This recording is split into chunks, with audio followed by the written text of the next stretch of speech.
Hi, today we shall be studying about the challenges in imparting IB education in India. This lesson is based on a research paper that I had presented a couple of years ago. International education has been defined as education that transcends national borders. It is considered to be a vehicle for the development of citizens of the world with skills and knowledge that encourage global thinking when responding to local situations. International education covers many aspects like student recruitment, mobility, international compliance, international student administration, student experience, internationalized curriculum, and so on. There has been a growing demand for international education in India, resulting in a number of IB World Schools and schools offering the Cambridge curriculum. This growth is not restricted to the metros. In fact, it extends to the smaller cities too. The International Baccalaureate Diploma Program for Class 11 and 12 was launched at Geneva in 1968 with a focus on experiential learning and analytical thought. The Middle Years Program was introduced in 1994 and this is meant for classes 6 to 10. The Primary Years Program for students from pre-primary to class 5 was introduced in 1997. The career-related program for students of grade 11 and 12 was launched in 2012. At present, there are more than 5,96,000 IB students studying in 2,218 schools in 125 countries. What are the challenges in delivering the IB program? The sojourn in international education has been fraught with major stumbling blocks. Recruiting qualified staff and retaining them is a problem. Schools have to be financially sound so that teachers can attend the requisite training and workshops. Students who opted for international education find it tough to secure college admissions within India due to different schedules of declaration of results of Indian and international boards. Thus, there are different challenges in imparting IB education in India. These have been studied from 6 different perspectives. These perspectives are delivery, transaction, assessment and evaluation, transition, recognition and training of teachers. Delivery. The IB program is practical and application based. It has a broad spectrum of subjects that lead to all-round development. The focus of the IB pedagogy is the MYP requires at least 50 hours of teaching time for each subject group in each year of the program. The MYP is offered by many types of schools around the world, including independent schools, state-supported schools, and international schools. Transaction of IB curriculum. The purpose of the IB is to produce global citizens, but it can be well integrated. Assessment and evaluation. IB examinations test students' knowledge, not their memory and speed.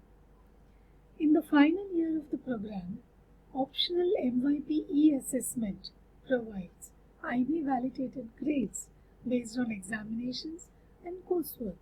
Students who undertake external assessment are eligible for MYP course results and the IB MYP certificate. Transition. After finishing the MYP, students are prepared well for further education. Although the PYP, MYP, and DP form a continuous sequence, each can be offered independently too. Recognition.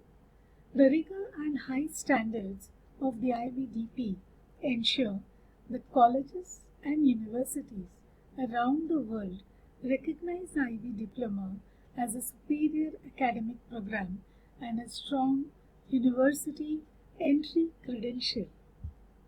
Training of teachers. All schools have to commit to ongoing IB professional development to run the programs, as the board demands that the staff have certain qualifications. The IB offers face-to-face as well as online professional development throughout the year all over the world. Challenges. In the Indian context, there are numerous challenges in imparting IB education. Most Indian schools still offer primarily courses under CBSE or the ICSE board and offer IB programs in addition. So many students studying in the so-called international schools could have studied the CBSE or the ICSE curriculum up to grade 10 and then enrolled in the IBDP at grade 11 stage.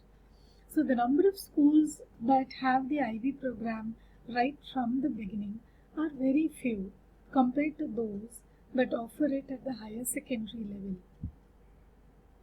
The principal difference between Indian boards like CBSE and an international board like the IB lies in the way the teaching is done. For instance, under the CBSE curriculum for the topic Homes of Animals at the primary level, students might learn about the habitat of different animals. In the IB, the discussion could start from the concept of a home in order to fulfill the IB requirement of developing inquiry and curiosity in students. Schemes of work, unit planning, weekly lesson planning, conceptual learning, inquiry-based learning, experiential learning are not just fancy terms bandied about in the school prospectus to increase admissions, but actual work that needs to be done in a pre-specified, time-bound manner. The level of planning and work all this requires overwhelms many teachers who feel pressurized and unable to keep up with the rigorous requirements. Thus, teaching in IB schools is certainly not a task for the faint-hearted. The setting of examination papers involves a lot of research and inquiry on the part of teachers so that they set question papers that do examine students according to the assessment objectives outlined in the IB curriculum. It is a grim reality that teachers in India struggle with this component of their work. Moreover, teachers in Indian IB schools tend to gravitate towards a focus on completion of the syllabus, submission of assignments in a timely manner, and teaching the content of the syllabus rather than conceptual and inquiry-based learning as envisaged by the IB board. The IB is designed as a model of holistic education for the mid-range student and above. It is certainly not a program designed only for geniuses, but it does require students who have a strong work ethic, good time management skills, and study skills. The IB program is not a stress-free program. The level of stress can vary from one student to another. A student who keeps procrastinating and does not manage time effectively will find it very difficult to reduce the stress. Teachers have to put in tremendous efforts to coordinate test and assignment deadlines to keep student stress to a minimum. Some international schools might accept students who lack the necessary academic foundation to succeed just to meet enrollment goals and fulfill the unstated objectives of earning profits. Teachers also get challenged by the conceptual and the interdisciplinary approach of the IB program as opposed to the traditional knowledge-based teaching approach. IB philosophy expects teachers to help students make meaningful connections to the real world, and this has been found to be a major challenge. Schools need to consider carefully and, if necessary, adjust key educational leadership and management structures to ensure the successful implementation of the IB program.